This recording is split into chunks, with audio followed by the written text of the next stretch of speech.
Use 2 lines as guidance. Make a chain stitch on the bottom line.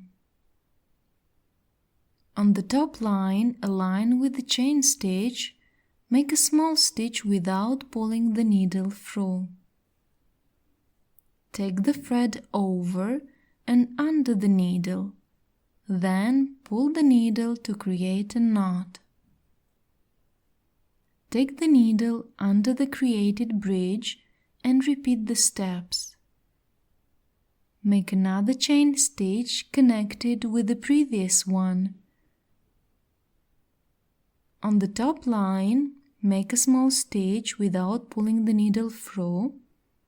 Take the thread over and under the needle, then pull the needle to create a knot.